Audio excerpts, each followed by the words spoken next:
गोष्ट खऱ्या प्रेमाची भाग 5. आई, तू का मला लहान मुलासारखे मध्ये पाठवत आहेस? तो न राहावून वैतागून म्हणाला. आईने त्याच्याकडे रोखून पाहिलं. ठीक आहे, तू जा, मी जातो मध्ये. तो दरवाजाकडे वैतागून पाहत म्हणाला व दरवाजा उघडून नाईलाजाने परत मध्ये गेला. तो मध्ये जाईपर्यंत विभाताई तिथेच उभ्या होत्या. आतमध्ये जान्हवी आरशासमोर उभी राहून आपले केस व्यवस्थित करत होती. त्याला पाहून तिने घाईघाईने बेडवर पडलेली ओढणी व्यवस्थित खांद्यावर घेतली. तुम्ही कशाला वापस आलात आता? ती नाराजीने म्हणाली. तुझ्यासोबत भांडत बसलो नसतो ना तर आतापर्यंत गुपचूप निघून गेलो असतो. आता आईने पाहिले म्हणून मला नाईलाजाने इथंच झोपावं लागणार आहे, तो तक्रारीच्या सुरात म्हणाला आणि त्याने कपडे काढायला सुरुवात केली. त्याने शर्ट काढला आणि पॅन्टही काढून टाकली. आता तो फक्त शॉर्ट्सवर होता. त्याला त्या अवस्थेत पाहून जान्हवी गडबडली. तुम्ही काय करत आहात? कपडे का काढत आहात? तिने घाबरून डोळे घट्ट मिटून घेतले. तिच्या चेहऱ्यावरचे हावभाव पाहून त्याला गंमत वाटली. तिला त्रास द्यायला त्याला खूप मजा वाटत होती. हे बघा तुम्ही, ती नर्वस झाली होती. मी असाच झोपतो आणि तुला इतकाच त्रास होत असेल तर बाहेर जाऊन झोप, तो खुश होत म्हणाला. ती पटकन बाहेर निघून गेली. पण बाहेर विभाताई फोनवर बोलत उभ्या होत्या. त्यांना पाहून जान्हवी परत डोळ्यांवर हात ठेवून आत आली. विकी बेडवर पडून इयरफोन लावून डोळे मिटून मस्त गाणे ऐकत होता. जान्हवी डोळे झाकून चाचपडत बेडजवळ आली व बेडवर उशी शोधायला लागली. पण तिचा हात चुकून त्याच्या छातीला लागला. त्या स्पर्शाने त्याने डचकून डोळे उघडले. तू काय करत आहेस? तुझं लग्न जरी एका देखण्या मुलाबरोबर झालं आहे, पण याचा अर्थ असा नाही की तू काहीही करशील. डोंट टच मी, तो म्हणाला. मला काही हौस नाही आहे तुम्हाला टच करण्याची. मी फक्त उशी घ्यायला आले आहे. ती उशी ओढत म्हणाली. ही माझी सर्वात आवडती उशी आहे. तिच्याशिवाय मला झोप येत नाही. तिला हात लावायचा नाही, समजलं? तो ती उशी तिच्या हातातून ओढत म्हणाला. बरं झालं सांगितलं. या उशीवर तर मला कधीच झोप येणार नाही. ही घ्या तुमची उशी, ती उशी फेकत म्हणाली. माझी फेवरेट उशी फेकलीस ना तर मी तुझ्यासोबतही तेच करेल, तो म्हणाला. मी बाल्कनीत झोपायला जाते, ती त्याच्याकडे दुर्लक्ष करत म्हणाली. हो, तुला आता तिथेच झोपायची सवय करून घ्यावी लागेल, कारण तुझी जागा तीच आहे, तो तिला सुनावत होता. ती काही न बोलता बाल्कनीत बिछाना घालून झोपली. तेथे पडल्या पडल्या तिला ते दिवस आठवत होते जेव्हा तिचे आईवडील तिच्यासोबत होते. तिच्या आयुष्यातले सगळ्यात चांगले दिवस होते ते. बाल्कनीत थंड हवा येत होती. तिने आपली ओढणी स्वतःभोवती गुमटून घेतली. इतक्यात तिला विकीच्या खोकण्याचा आवाज आला. तिने आधी दुर्लक्ष केलं, पण विकीसारखं खोकत व शिंकत असल्याने ती उठून मध्ये आली. बघितलं, तुझ्या परफ्यूममुळे मला किती शिंका येत आहेत. मला निवांत झोपताही येत नाहीये, तो तक्रार करत होता. शिंका तुम्हाला माझ्या परफ्यूममुळे नाही तर सर्दी झाल्यामुळे येत आहेत, आणि सर्दीही तुम्हाला रात्री अपरात्री बाहेर फिरण्यामुळे झाली आहे. तिने गरम पाणी ग्लासमध्ये भरून त्याच्यासमोर केले. तुला ना माझ्यासाठी काहीही करण्याची गरज नाही, मी माझं बघून घेईल, तो चेहरा दुसरीकडे वळवत म्हणाला. सॉरी, पण हे मी तुमच्यासाठी नाही, स्वतःसाठी करत आहे. तुमच्या खोकल्यामुळे माझी झोप उडाली आहे. बघताय काय, हे गरम पाणी प्या म्हणजे बरं वाटेल, ती त्याला डटावत म्हणाली. त्याने रागातच तिच्या हातातून ग्लास घेतला व गुपचूप एक घूट घेतला आणि वाकडं तोंड करत म्हणाला. हे गरम पाणी ना अगदी तुझ्या चेहऱ्यासारखं आहे, भयानक. तो तिच्याकडे रोखून पाहत होता. जोपर्यंत पाणी पिणार नाही तोपर्यंत तुम्हाला हा भयानक चेहरा बघावा लागेल, ती म्हणाली. त्याने घटाघट पाणी पिऊन ग्लास रिकामा केला. त्यामुळे त्याचा खोकला बंद झाला. बघितलं, बंद झाला ना खोकला, ती म्हणाली. मला ना तुझ्या उपकाराची काही गरज नाही, तो आणखीही काही बोलणार होता. इतक्यात ती ओरडली. का बोलता हो तुम्ही एवढं? थोडं वेळ गप्प नाही राहता येत? ती त्याला एखाद्या शिक्षिकेसारखी झापत होती. तिच्या बोलण्यामुळे त्याचं तोंडच बंद झालं. उत्तर द्यायला शब्दच सापडत नव्हते. आणि हो, जरा कपडे घालून झोपा, नाहीतर अजून सर्दी होईल, एवढे बोलून ती पुन्हा बाल्कनीत गेली. पुन्हा जर खोकला आला ना तर मी स्वतः पाणी घेईल. तुला इथे येऊन मला घाबरवण्याची गरज नाही, तो तिला ऐकायला जाईल एवढ्या मोठ्या आवाजात म्हणाला. सकाळी सकाळी पालत्या झोपलेल्या विकीला कुणीतरी हलवून उठवत होतं. त्याने डोळे उघडून पाहिले तर त्याला काव्या उठवत होती. काव्या एक सुंदर, स्मार्ट व फॅशनेबल मुलगी होती. गेल्या 2 वर्षांपासून विकीच्या मनावर तिचं राज्य होतं. काव्याला पाहून विकीच्या चेहऱ्यावर स्माईल आली. काव्या, तू इथं? बरं झालं तू आलीस, तो डोकं वर करून तिच्याकडे पाहत म्हणाला. तुला माहीत आहे, काल रात्रीच्या जान्हवीने मला गरम पाणी दिलं होतं. तिच्यामुळे त्या पाण्याची चवही कडवट लागत होती. एकतर माझी तब्येत बरी नाही, त्यात माझं लग्न त्या जान्हवीशी झालं आहे. I hate her. तो डोळे मिटून पडून राहिला. काही हरकत नाही, सगळं काही ठीक होईल, काव्या प्रेमाने त्याच्या गालावरून हात फिरवत म्हणाली. आता तू आली आहेस ना, आता सगळं काही ठीक होईल, तो म्हणाला. इतक्यात जान्हवीने त्याला जोरात हलवून उठवलं. तू तू इथे काय करत आहेस? तो आश्चर्याने तिच्याकडे पाहून उठून बसला. हो, मी नाही तर आणखी कोण असेल? तुम्ही काही वाईट स्वप्न पाहिलं का? ती निर्विकार चेहऱ्याने म्हणाली. स्वप्नापेक्षा जास्त भयानक तर तू आहेस. तो तिला वाईट बोलण्याचा एकही चान्स सोडत नव्हता. कशाला डिस्टर्ब केलं मला? त्याने विचारलं. हा तुमचा फोन कधीचा वाजतोय, तो द्यायला आले आहे. तिने फोन त्याच्या हातात दिला. त्याने फोन उचलला. काव्याचा फोन होता. जान्हवीला ऐकण्यासाठी त्याने फोन मुद्दाम स्पीकरवर टाकला. हॅलो बेबी, गुड मॉर्निंग, तो प्रेम दाखवत म्हणाला. त्याचं बोलणं ऐकून जान्हवीने दुर्लक्ष करण्याचा प्रयत्न केला, पण फोन स्पीकरवर असल्याने तिला सगळं ऐकायला येत होतं. विकी, कधीपासून फोन करते मी तुला, पण तुझा फोनच लागत नाही आहे. तू त्या जान्हवीबरोबर आहेस का? काल रात्री तुमच्यामध्ये काही झालं तर नाही ना? ती साशंकतेने म्हणाली. माझे अजून इतके वाईट दिवस नाही आले. खरं तर काल रात्री तिने माझ्यावर चान्स मारण्याचा प्रयत्न केला होता, पण मी तिला हातही लावू दिला नाही. रात्रभर बाल्कनीत झोपली होती ती. ते जाऊ दे, मी तुला भेटायला येतोय, ओके? तो बोलत बोलत उठून बाथरूममध्ये गेला. त्याचं बोलणं ऐकून जान्हवी उदास झाली, पण तिने स्वतःला सावरलं. विकी बाहेर आल्यानंतर ती बाथरूममध्ये गेली व फ्रेश झाली. आज तिने नारंगी कलरचा अनारकली घातला होता. थोडंसं तयार होऊन ती खाली आली.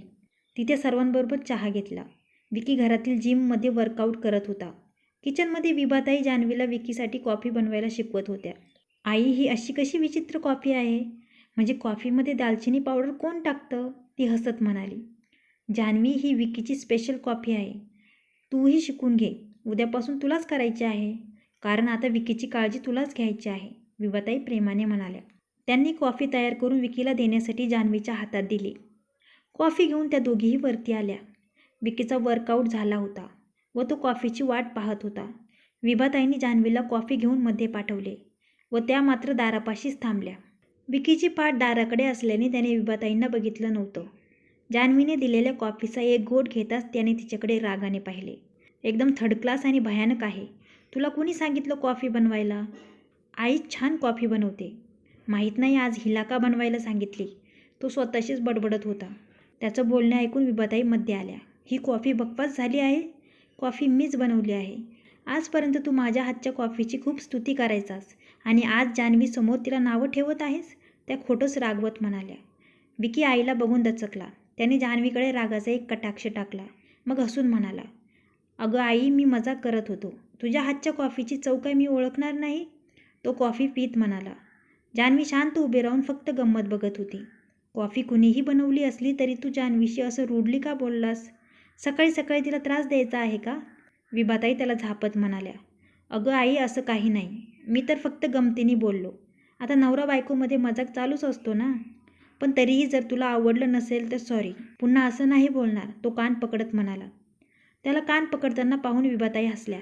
ठीक आहे, पण चूक केली आहे तर तुला आता मी जे म्हणते ते ऐकावं लागेल. तुला जान्हवीला घेऊन तिच्या घरी जावं लागेल. रीतिरिवाजाप्रमाणे ते करावं लागेल, त्या म्हणाल्या. आई, पण तो काही बोलणार इतक्यात त्या म्हणाल्या. ठीक आहे, मला माहीत आहे की तू ऐकणार नाहीस. तू ना माझ्याशी बोलूच नको, त्या नाराज होत म्हणाल्या. आता आईमुळे विकीचा नाईलाज झाला. खूप मुश्किलीने स्वतःला तयार करत तो म्हणाला. ठीक आहे, ठीक आहे, तुझ्यासाठी मी हे टॉर्चर सहन करायलाही तयार आहे. कधी जायचं आहे? आजच, म्हणजे आताच जायचं आहे. आणि रीतिरिवाजांना टॉर्चर म्हणू नकोस, त्या खुश होत म्हणाल्या. विकीला काव्याला भेटायला जायचं होतं. ते कॅन्सल झाल्यामुळे तो जान्हवीकडे रागाने पाहत तयार व्हायला गेला. जान्हवी तयार होऊन आली खरी, पण तिला तिच्या मामा मामीकडे जाण्याची अजिबात इच्छा नव्हती, खास करून विकीने ते सगळं सांगितल्यानंतर. पण रीत म्हणून तिला ते करावं लागणार होतं. ती आणि विकी आपल्या कारमध्ये बसून निघाले. वाटेत कुणीच कुणाशी बोलत नव्हतं. विकी आपले इयरफोन घालून गाणे ऐकत होता आणि जान्हवी आपल्याच विचारात गुंग होती. घरी पोहोचल्यावर मामा मामी विकीसमोर आपल्याशी कसे वागतील याचीच चिंता तिला वाटत होती. त्यांची कार घरापुढे थांबली. मामा घरातून बाहेर आले. जान्हवीसाठी काही करावं लागू नये म्हणून मामी आणि निया कुठेतरी बाहेर गेल्या होत्या. त्यामुळे त्यांनी तिथे फक्त चहा घेतला व लगेच वापस निघाले. तिथून लवकरच निघाल्यामुळे विकी खुश होता. त्याला आता या गोष्टीची कल्पना आली होती की तिच्या मामाच्या घरी कुणीही जान्हवीला पसंत करत नव्हतं. याचा अर्थ त्याने असा घेतला की जान्हवी खरंच खूप वाईट स्वभावाची असल्याने तिला कुणीही पसंत करत नाही. त्याबद्दल त्याने तिला टोमणेही मारले. त्यामुळे जान्हवी अजूनच उदास झाली. ते घरी आल्यावर आईने त्यांचे स्वागत हसून केले. आलात दोघे जाऊन? घरी सगळे ठीक आहेत ना, त्यांनी जान्हवीला विचारलं. पण तिच्या आधी विकीनेच उत्तर दिलं. हो आई, सगळे ठीक आहेत. इनफॅक्ट जान्हवीची सगळे खूप आतुरतेने वाट पाहत होते. ते तिला भेटून खूप खुश झाले. तो जान्हवीकडे पाहत आडव्यात म्हणाला, आई आता तर खुश आहेस ना? तू जे म्हणालीस ते मी केलं. तो आईला म्हणाला, खूप खुश आहे. आणि त्याच आनंदात तुमच्यासाठी एक सरप्राईज आहे. स्वित्झर्लंडची 2 तिकीटं. त्यांनी ते पाकीट विकीच्या हातात दिलं. ते पाहून त्या दोघांचाही चेहरा उतरला. आई मी तुला सांगितलं होतं ना की सध्या कामाचा खूप लोड असल्याने मी कुठेही जाऊ शकत नाही. तो आईला समजावण्याचा प्रयत्न करत होता. कामाची तू अजिबात काळजी करू नकोस. मी तुझ्या बाबांशी व काकांशी याबाबतीत बोलले आहे. तू येईपर्यंत ते सगळं काम पाहतील. तू फक्त जाण्याची तयारी कर. विभाताई काहीही ऐकण्याच्या तयारीत नव्हत्या. जान्हवी गुपचूप सगळं ऐकत होती. आई जान्हवीला घेऊन स्वित्झर्लंडला जाण्याची काय गरज आहे? मी तिला इथे जुहू बीचवर फिरायला घेऊन जातो. तो उगाच प्रयत्न करत होता. काय? जुहू बीच? आई डोळे मोठे करत म्हणाली, आय मीन शिमला. मी जान्हवीला शिमल्याला घेऊन जातो व नंतर जेव्हा वेळ मिळेल तेव्हा आम्ही स्वित्झर्लंडला जाऊ. चालेल ना? तो आईला कन्व्हिन्स करत म्हणाला. ठीक आहे, तू माझं ऐकलंस ना म्हणून मीही तुझं ऐकते. तर तुम्ही दोघं शिमल्याला जात आहात, आई आनंदाने म्हणाली. विकीने स्वित्झर्लंडची तिकीटं आईला वापस केली. आई गेल्यानंतर त्याने जान्हवीकडे रागाने पाहिलं आणि तिथून निघून गेला. इतक्यात नुपूर तिथे आली. वहिनी तू आलीस? मी असं ऐकलंय की तू आणि दादा शिमल्याला जात आहात. वाव, शेवटी दादा बाहेर जायला तयार झालं तर. बरं झालं, तुलाही थोडं बरं वाटेल, ती वहिनीच्या गळ्यात पडत म्हणाली. नुपूर आणि मावशीला भेटून जान्हवी रूममध्ये आली. त्या रूममध्ये विकीसाठी खूप मोठा वॉर्डरोब होता. पण त्यात त्याने जान्हवीला आपले कपडे ठेवू दिले नाहीत. जान्हवीला कपडे ठेवण्यासाठी एक छोटंसं कपाट होतं. त्यात जागा कमी असल्याने ती कपडे व्यवस्थित घड्या घालून ठेवायला लागली. इतक्यात विकी रागाने धुसफुसत तिथे आला. झालं तुझ्या मनासारखं? तुला माहीत आहे की मी आईला नाही म्हणू शकत नाही. म्हणूनच तू आईला सांगून हनीमूनला जाण्याचा प्लॅन केलास, हो ना? जान्हवी काहीच न बोलता आपल्या कामात व्यस्त होती. त्याची मात्र बडबड चालू होती. तुला काय वाटलं? हनीमूनच्या नावाखाली तुला फुकटात सगळं जग फिरायला भेटेल? अरे स्वित्झर्लंड तर सोड, तू इथे घाटकोपरला नेण्याच्या लायकीचीही नाहीस. पण आता मला 4 दिवसांसाठी तुला शिमल्याला घेऊन जावं लागेल. 4 दिवस कसा झेलू मी तुला? तो तावातावाने बोलत होता. मलाही तुमच्यासोबत जाण्याची काही हौस नाही, शेवटी जान्हवी वैतागून म्हणाली. मग का म्हणाली नाहीस आईला? कारण हा तुझाच प्लॅन होता. आता तू बघ मी काय करतो ते. हे 4 दिवस तुझ्या आयुष्यातील सगळ्यात वाईट दिवस असतील आणि तिथे मला अडवणारही कुणीच नसेल. तो तिला धमकी देऊन तिथून रागाने निघून गेला. त्याचं बोलणं ऐकून जान्हवीच्या हृदयाचे ठोके वाढले. त्याच्यासोबत जाण्याची तिची अजिबात इच्छा नव्हती, पण आईला नाही म्हणून तिला त्यांना नाराज करायचं नव्हतं. त्यामुळे ती टेन्शनमध्ये होती. 2 दिवसांपासून विकी भेटायला आला नाही म्हणून काव्या स्वतः त्याला भेटायला आली. घरात सर्वांना ठाऊक होतं की ती विकीची कॉलेजपासूनची मैत्रीण आहे. ती जरा जास्तच मॉडर्न विचारांची होती. तिचे कपडे आणि वागणं पाहून विभाताई व त्यांची बहीण शोभा तिला अजिबात पसंत करत नव्हत्या. पण त्यांना ठाऊक नव्हतं की ती विकीची गर्लफ्रेंड आहे. पण तिचं विकीच्या मागे मागे फिरणं त्यांना पसंत नसल्याने त्या विकीसाठी एक साधी सरळ मुलगी शोधायला लागल्या आणि त्यांना जान्हवी पसंत पडली होती. नुपूरने तिला दादा हनीमूनला जाणार असल्याची बातमी दिली होती. विकी रूममधून बाहेर आला तोच त्याला काव्या येताना दिसली. तिला पाहून त्याला आनंद झाला, पण ती मात्र खूप चिडलेली होती. काव्या तू कधी आलीस? तो तिच्या जवळ जात म्हणाला. का? मला पाहून वाईट वाटलं? मी तुमच्यामध्ये हड्डी बनले की काय? ती रागाने म्हणाली. अगं असं का बोलतेस? तो म्हणाला. मग काय बोलू? माझा बॉयफ्रेंड दुसराच कुणासोबत हनीमूनला निघालाय आणि मी अपसेटही नाही व्हायचं, ती रागात म्हणाली. ओ कमॉन काव्या, तुला माहीत आहे की ही फक्त फॉर्मॅलिटी आहे. मी तिला बायको मानतच नाही, तो तिला समजावत म्हणाला. लग्नाचा प्रत्येक रिवाज तू फॉर्मॅलिटी म्हणून पूर्ण करत आहेस. तुम्हाला प्रॉमिस केलं होतं की तू तिच्यापासून दूर राहशील, पण आता तर तुम्ही दोघं अजून जवळ येत आहात. तुम्ही दोघं 4 दिवस एका रूममध्ये. काही झालं तर? ती अडखळत म्हणाली. प्लीज काव्या, तुला ठाऊक आहे की असं काही नाही होणार.